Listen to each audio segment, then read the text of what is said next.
Bonjour, je suis Paul-Louis Coudoumier, donc sommelier de la Vigne Blanche. Et aujourd'hui, pour les vignobles Occitanie, nous allons aller à la rencontre de Anne et Thomas Cabrol, les fondateurs du meilleur bar à vin du monde, le Five Wine Bar. Donc ils nous attendent, ils sont au courant. Vous allez voir, c'est somptueux, c'est vraiment un cadre idyllique. Donc, voilà, bienvenue dans la... Pardon, excusez-moi monsieur. Pardon. C'est par là. C'est pas du toc, hein.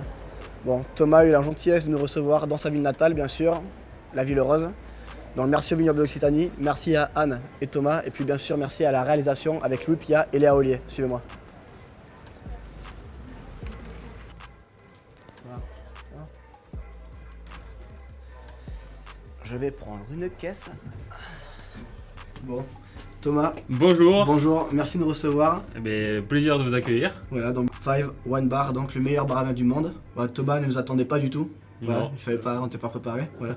Et donc aujourd'hui, Thomas Cabrol va nous faire partager son coup de cœur. Exactement. Donc, Thomas, voilà. Heureux de vous accueillir ici à Toulouse. Donc on est dans l'épicentre des vins d'Occitanie. C'est ici une vraie maison du vin. Mais bon, on se doit d'être ambassadeur de cette région-là. C'est aujourd'hui la plus grande région viticole du monde, entre la liaison du Languedoc, du Roussillon.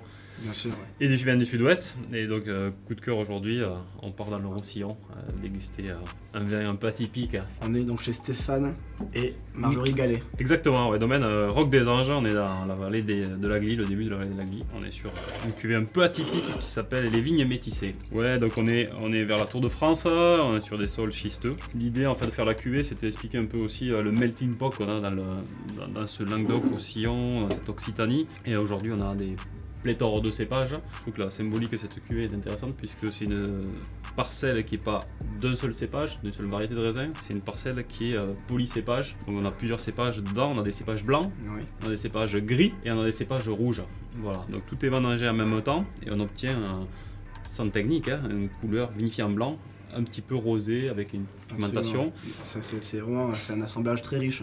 Ouais, exactement. Typiquement du sud-ouest. Voilà, donc on va être sur des notes évidemment très particulières parce qu'on est sur des schistes, donc on ramène toujours ce côté un peu fumé, graphite dans les vins, avec beaucoup de tension en finale, avec des beaux amertumes, belles amertumes. Un peu cuivré également, hein, je vois. Exactement, ouais, on a ces couleurs un petit peu légèrement voilà, rose pâle, quoi, qui sont assez intéressantes. Donc plein de cépages, on a du grenache, donc on a les trois couleurs, on a le grenache blanc, on a le grenache gris, on a le grenache noir, qui sont vraiment l'ADN des vins du Roussillon. Et puis on va retrouver des cépages un peu atypiques, comme le Picpoul, du muscat. L'arc méditerranéen est quand même le spot du muscat. Et puis on va retrouver des cépages comme le Cinsault, voilà, un cépage particulier. C'est gourmand, hein. Alors, on a des belles attaques, des belles tensions, des belles acidités sur les entrées de mouche. C'est très salivant, hein. On a ces sels un peu métalliques comme ça qui sont liés au schiste. On a beaucoup de magnésium, avec des petits amers en finale. C'est des vins qui sont très intéressants en apéritif, mais qui sont aussi extrêmement intéressants à poser sur des plats. Voilà, où on a le vin qui va tenir avec ses notes un peu fumées en finale. Il y a une belle tension, hein, là-dessus. L'idée aussi, c'est de montrer que c'est pas parce qu'on est en Occitanie qu'on fait que des vins rouges, parce qu'il y a toujours l'image d'Épinal de se dire on fait des vins rouges. Le gros vin qui tâche, hein. On a travaillé pendant 30 ans comme ça, et c'est vrai qu'aujourd'hui il faut laisser la place au talent. Exactement, et on peut faire des blancs aussi, des grands blancs, voilà, avec des grosses nervosités, et les gens quand ils goûtent ces styles de vins là, ils disent c'est pas des vins qui sont décharnus, qui sont trop épaulés, trop larges, trop alcooleux, c'est des vins frais, tendus, qui sont... Le domaine du Roc des Anges pour toi, c'est un coup de cœur, tu l'as découvert comment? Alors, ça fait plusieurs années qu'on connaît bien Marjorie et Stéphane Gallet, ce sont des amis proches, et c'est des gens qui viennent de l'extérieur, qui sont arrivés avec une vision un peu différente. Ils se sont dit, le terroir de l'Occitanie est extrêmement pluriel, et on va faire un peu comme en Bourgogne, on va sélectionner des parcelles avec des cépages, on va essayer d'en extraire à chaque fois l'identité propre, singulière de chaque parcelle.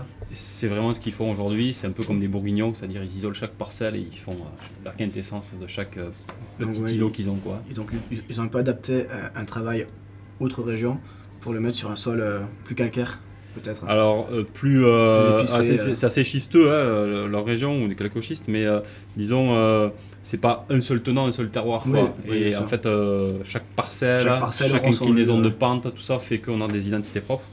Et ils se sont dit, on fait pas un seul vin, on va faire 10-15 cuvées différentes sur un seul domaine. D'accord. Voilà. Écoute, c'est vraiment étonnant, mais très agréable. Ouais. Et je trouve que le Macabeu en ressort. Ouais, c'est ressort plus. des belles aromatiques. Voilà, petite note muscatée aussi qui donne ce petit côté un peu Et la couleur, c'est orange, extraordinaire. mandarine. Ouais, c'est top. Voilà, des belles cuvées, donc un peu un coup de cœur et ça représente pour moi, c'est une belle symbolique des vins de l'Occitanie. Voilà, ce message très melting pot de cépage. D'accord. Mais écoute, c'est vraiment merci de nous recevoir. En plus, on est reçu avec des altos. C'est un plaisir d'avoir des Ouais, altos ouais. pour déguster quelque chose. Ouais, du verre autrichien. C'est du autrichien. Voilà, en Occitanie, l'Autriche, on est très soudés. Donc écoute, merci à toi Thomas. Ouais, ben, Merci de nous recevoir. avec grand plaisir.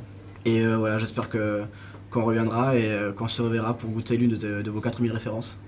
Parce que voilà, c'est un bar un établissement qui mérite ces distinctions et c'est un honneur de vous avoir à Toulouse. Eh ben, très heureux en tout cas d'avoir obtenu ce titre et qui plus est à Toulouse parce que c'est voilà, une c'est fierté. une belle région Bien sûr. viticole et on se Ouais. doit d'avoir un établissement qui D'ailleurs, prêche la bonne parole. Tu es ambassadeur d'ailleurs. Hein. Ouais, on est ambassadeur, ouais. On essayait de mettre en avant aussi, pas que, mais beaucoup l'Occitanie, c'est important pour nous. Oui, Mm. Ouais, c'est normal. Merci au Vignoble Occitanie, merci à Thomas Cabrol et sa femme, puis merci au Wine 5 Bar.